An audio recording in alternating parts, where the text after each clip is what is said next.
कानून पर पश्चिम बंगाल में बवाल की तस्वीरें सामने आई है। मुर्शिदाबाद के जंगीपुर में तोड़फोड़ और आगजनी की गई है। पुलिस ने प्रदर्शनकारियों पर लाठीचार्ज किया है। मुर्शिदाबाद में हिंसा के बाद एक्शन देखा गया है। जंगीपुर में इंटरनेट सेवाएं बंद की गई हैं।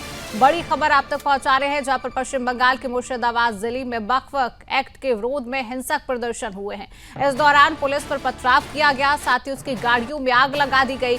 कई जगहों पर तोड़फोड़ हुई है। घटना जंगीपुर इलाके में राष्ट्रीय राजमार्ग 12 पर हुई है। तस्वीरें टीवी स्क्रीन पर आप देख रहे हैं, जहां पर दोपहर में बड़ी संख्या में लोग इस कानून को वापस लेने की मांग को लेकर एकत्र हुए थे। हिंसा में 9 से ज्यादा लोग घायल हुए हैं। इनमें कुछ पुलिस वाले भी शामिल हैं। वरिष्ठ पुलिस अधिकारी ने कहा कि घटना के बाद इलाके में सुरक्षा बढ़ा दी गई है। अधिकारी ने बताया कि झड़प में कुछ पुलिसकर्मी घायल हो गए। अधिकारी ने कहा कि घटना के संबंध में कुछ लोगों को हिरासत में भी लिया गया है। पश्चिम बंगाल पुलिस ने दावा किया है कि स्थिति पूरी तरह से नियंत्रण में है। भीड़ को तितर-बितर कर दिया गया है। राष्ट्रीय राजमार्ग पर यातायात अब सामान्य हो गया है। हिंसा करने वालों के खिलाफ अब सख्त कार्रवाई की जाएगी। गलत सूचना फैलाने की कोशिश करने वालों पर, अफवाह फैलाने वालों के खिलाफ कानूनी कार्रवाई की जाएगी।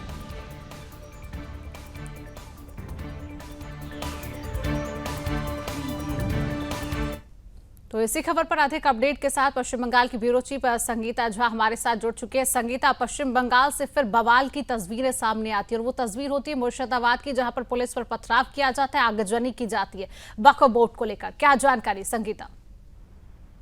देखिए, मैं आपको बता दूं शिवांगी कि ये जो वक्फ बिल को लेकर जो है, जो शुक्रवार के दिन से ही जिस तरह से विरोध प्रदर्शन हो रहे हैं पश्चिम बंगाल में, पहले देखिए कोलकाता में जिस तरह से जुमे की नमाज के बाद हुए, उसके बाद जो मुर्शिदाबाद में हम पिछले 2 दिनों से देख रहे हैं, लगातार जो है विरोध प्रदर्शन हो रहा है। और प्रदर्शन देखिए, ये एक हिंसक प्रदर्शन का रूप लेते हुए नजर आ रही है, क्योंकि कल जिस तरह से प्रदर्शन हुए, उसके पहले वाले दिन जिस तरह से प्रदर्शन हुए, जैसे कि पहले इन जो वहाँ के कट्टरपंथी हैं वो स्टेशन के पास पूरे प्लेटफॉर्म की घेराबंदी करके प्रदर्शन कर रहे थे। उसके बाद देखिए कल हिंसक प्रदर्शन किया गया, जिसमें आगजनी की गई और पुलिस की गाड़ियों को जला दिया गया। और साथ ही देखिए सबसे बड़ी बात यह है कि फिलिस्तीन का झंडा भी लहराया गया इस दौरान, हिंसक प्रदर्शन के दौरान, जो कि जो है इसको लेकर सवाल बीजेपी भी खड़े कर रही है कि आखिर फिलिस्तीन से प्यार किस लिए, और अगर वक्फ बिल के खिलाफ अगर ये प्रदर्शन है तो इसमें फिलिस्तीन कहाँ से आ रहा है। तो इस मामले को लेकर देखिए बीजेपी भी वहाँ पर जो वर्तमान सरकार है, टीएमसी की सरकार को घेर रही है लगातार, क्योंकि टीएमसी के राज्य में इस तरह से जो घटनाएं, जो हिंदुओं पर अत्याचार हो या फिर इस तरह के प्रदर्शन को जो छूट मिल रही है, इसको लेकर बीजेपी जो है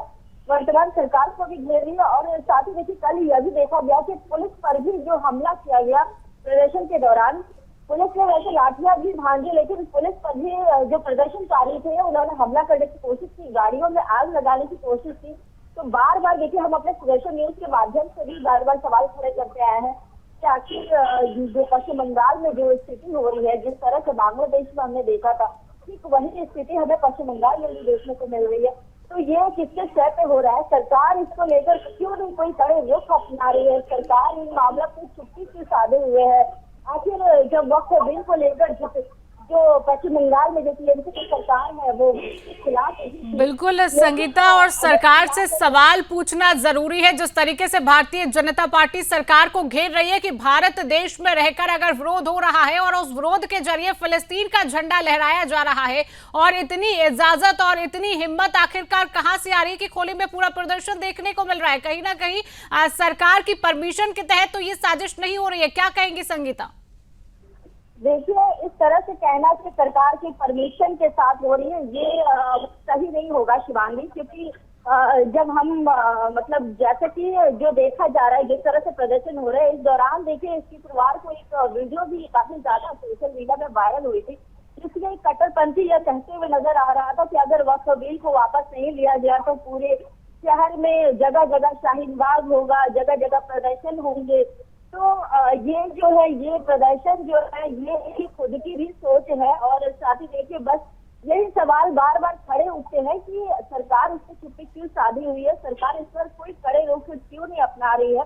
और इसको लेकर देखिए जिस तरह से मैं अभी बता भी रही थी कि जो पश्चिम बंगाल की जो बीजेपी जो विपक्षी बड़ी पार्टी है, वहां पर वो लगातार जो है सरकार को घेर रही है। और इस मामले को लेकर देखिए जो कांग्रेस जो है वहां पर, जैसे कि कांग्रेस का अस्तित्व तो ना के बराबर ही है पश्चिम बंगाल में। लेकिन लगातार देखिए कांग्रेस भी इस मामले को लेकर घेर के आई है पश्चिम बंगाल सरकार संगीता, को। वही और सवाल देखिए यही है कि पहली दफा नहीं है जब हम पश्चिम बंगाल में इस तरीके का प्रदर्शन या आगजनी की घटनाएं देख रहे हैं। जब भी आगजनी की घटनाएं आती है तो पहले नंबर पर पश्चिम बंगाल का नाम होता है और वहां पर सरकार हमेशा चुप्पी साधे रहती है। और यही तस्वीर फिर से सामने आई है कि सरकार की तरफ से कोई एक्शन नहीं लिया जा रहा है, कोई कार्रवाई नहीं की जा रही है और इस बार से फिर से सरकार की चुप्पी बड़ा सवाल खड़ा कर दे रही है। संगीता जी हाँ, सरकार की चुप्पी तो सवाल खड़े करती ही है, क्योंकि जिस तरह से सरकार इन मामलों को लेकर जब भी हिंदुओं पर अत्याचार होते हैं या फिर किसी तरह की कोई घटनाएं होती है तो इसमें जो है सरकार की तरफ से कोई भी जो बयान नहीं आते हैं। बस एक ही बयान आता है कि जो भी इससे दोषी होगा उस पर कार्रवाई की जाए। एक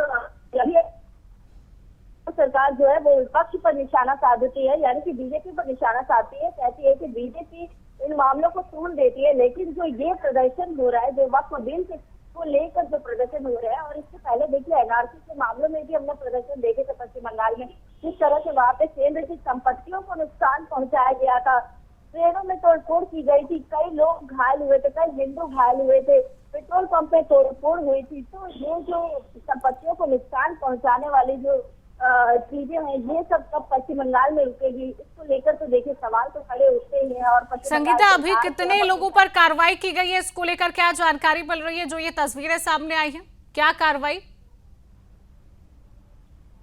देखिए कार्रवाई, अगर कार्रवाई की बात करें तो कई लोगों की गिरफ्तारी की खबरें तो आ रही है, लेकिन पुलिस ने स्पष्ट रूप से किसी भी प्रकार की कोई जानकारी नहीं दी है।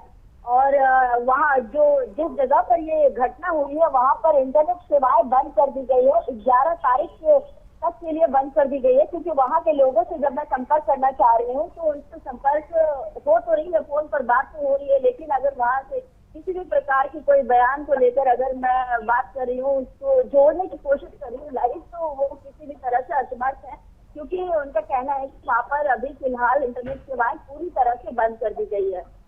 चलिए, बिल्कुल संगीता, नजर बनाए रखिए, ये देखना होगा कि क्या कार्रवाई इन पर की जाती है। फिलहाल तमाम अपडेट साझा करने के लिए आपका बहुत बहुत शुक्रिया। और